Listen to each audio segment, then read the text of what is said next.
नमस्कार मंडळी. जेलर आणि कैद्याची अधुरी प्रेमकथा या नव्या कथेमध्ये आपल्या सर्वांचं स्वागत आहे. पावसाची ती रात्र आजही त्या जुन्या तुरुंगाच्या भिंती विसरू शकल्या नव्हत्या. काळे ढग आकाशभर दाटून आले होते. विजांचा कडकडाट होत होता आणि पावसाचे मोठमोठे थेंब तुरुंगाच्या गंजलेल्या गजांवर आदळत होते. संपूर्ण जेलमध्ये अजब शांतता पसरली होती. फक्त पावसाचा आवाज आणि कैद्यांच्या साखळ्यांची हलकी किरकिर ऐकू येत होती. त्या जेलची नवी जेलर होती सान्वी देशमुख. वयाने तरुण पण स्वभावाने अत्यंत कठोर. तिच्या डोळ्यात कायम राग दिसायचा. जेलमध्ये प्रत्येक कैदी तिच्यापासून घाबरायचा, कारण ती नियमांसमोर कोणालाही माफी देत नव्हती. पण तिच्या त्या कठोर चेहऱ्यामागे एक खूप मोठी वेदना लपलेली होती. 2 वर्षापूर्वी तिचा नवरा एका भीषण अपघातात गेला होता. त्या दिवसानंतर सान्वीने हसणं सोडलं होतं. प्रेमावरचा विश्वास संपला होता. ती फक्त जगत होती, पण मनाने पूर्णपणे तुटलेली होती. त्या रात्री पोलिसांच्या गाड्यांचा आवाज जेलच्या मुख्य गेटपाशी घुमला. 2 पोलीस एका कैद्याला घेऊन आत आले. हातात बेड्या, चेहऱ्यावर जखमा आणि डोळ्यात विचित्र शांतता. त्याचं नाव होतं आर्यन शेख. त्याच्यावर स्वतःच्या मित्राच्या खुनाचा आरोप होता. सगळे पोलीस त्याच्याकडे रागाने पाहत होते, पण तो मात्र शांत उभा होता. सान्वीने त्याची फाईल उघडली. फाईलमध्ये लिहिलं होतं, कैद्याने गुन्ह्याची कबुली दिली आहे, पण कारण सांगण्यास नकार. सान्वी काही क्षण त्या शब्दांकडे पाहत राहिली, कारण एवढा शांत माणूस खून करू शकतो यावर तिचा विश्वास बसत नव्हता. पण तिच्या नोकरीत भावना महत्त्वाच्या नव्हत्या, पुरावे महत्त्वाचे होते. तिने थंड नजरेने आर्यनकडे पाहिलं आणि फक्त एवढंच म्हणाली, इथे नियम तोडणाऱ्याला माफी मिळत नाही. आर्यन हलकंसं हसला. त्या हसण्यात वेदना होती. तो म्हणाला, मला माफी नकोय मॅडम, शिक्षा तर मी आधीच भोगतोय.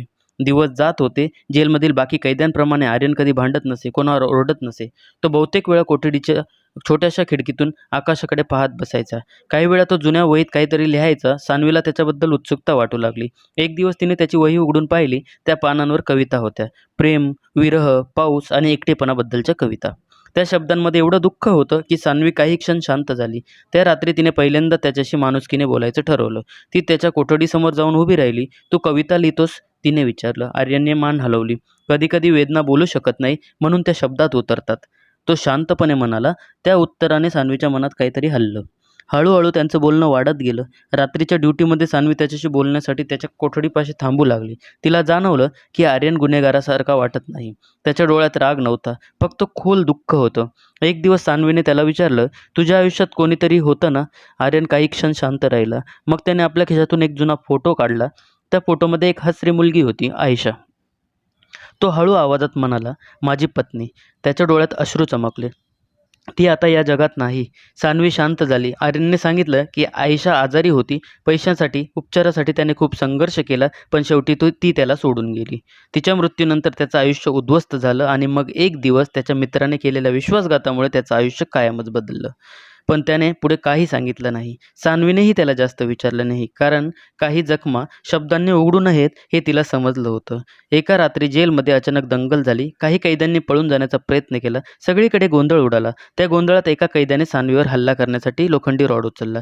पण त्या क्षणी आर्यन तिच्यासमोर आला. त्या रॉडचा जोरदार फटका त्याच्या हातावर बसला. रक्त वाहू लागलं. सान्वी घाबरली. तू वेडा आहेस का? स्वतःचा जीव धोक्यात का घातलास? ती ओरडली. आर्यन वेदनेतही हलकंसं हसला, कारण तुम्हाला काही झालं असतं तर मला स्वतःला माफ करता आलं नसतं. त्या क्षणी सान्वीच्या डोळ्यात पाणी आलं. अनेक वर्षांनी तिच्या मनात कोणासाठी धडधायला सुरुवात केली होती. त्या दिवसानंतर त्यांचं नातं बदललं. जेलर आणि कैदी यांच्यातमधली ती भिंत हळूहळू कोसळू लागली. रात्री ऑफिस खिडकीतून दोघं पाऊस पाहत बसायचे. आर्यन तिला कविता ऐकवायचा. सान्वी पुन्हा हसायला लागली होती. तिच्या आयुष्यात पुन्हा रंग परत येत होते. पण प्रत्येक आनंदामागे एक भीती होती. आर्यन अजूनही कैदी होता आणि त्याच्यावरचा खुनाचा आरोप अजूनही कायम होता. काही महिन्यांनी कोर्टाचा अंतिम निकाल लागला. त्या दिवशी संपूर्ण जेलमध्ये शांतता होती. सान्वीच्या हातात कोर्टाची फाईल होती. तिचे हात थरथरत होते.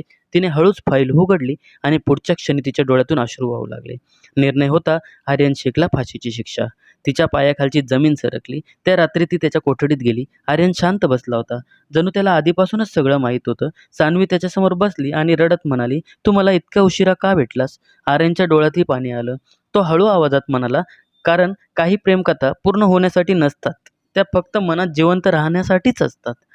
फाशीच्या आदल्या रात्री दोघं बराच वेळ शांत बसून होते. ना शब्द, ना तक्रार, फक्त डोळ्यांमधून वाहणारं प्रेम. सकाळ झाली. जेलच्या आवारात काळोख पसरल्यासारखं वाटत होतं. आर्यनला घेऊन जाताना त्याने शेवटच्यांदा मागे वळून सान्वीकडे पाहिलं. त्या नजरेत हजारो अपूर्ण स्वप्न होती. सान्वीचं हृदय तुटत होतं, पण ती काहीच करू शकत नव्हती. आर्यन गेल्यानंतर त्याच्या वस्तूंमध्ये सान्वीला एक पत्र सापडलं. त्या पत्रात लिहिलं होतं, प्रिय सान्वी, तुझ्या आयुष्यात आलो हेच माझं भाग्य होतं. कैदी म्हणून आलो, पण तुझं प्रेम घेऊन जातोय. पुढच्या जन्मी भेटलो तर या गजांमागे नाही, तर तुझा हात हातात घेऊन चालताना भेटेन. आणि जर पाऊस पडताना तुला माझी आठवण आली तर समज मी तुझ्याजवळच आहे. त्या दिवसानंतर प्रत्येक पावसात सान्वी त्या जेलच्या खिडकीजवळ उभी राहायची, डोळ्यात अश्रू आणि ओठांवर हलकंसं हसू घेऊन, कारण तिला अजूनही वाटायचं पावसाच्या प्रत्येक थेंबात आर्यन तिच्याशी बोलतोय.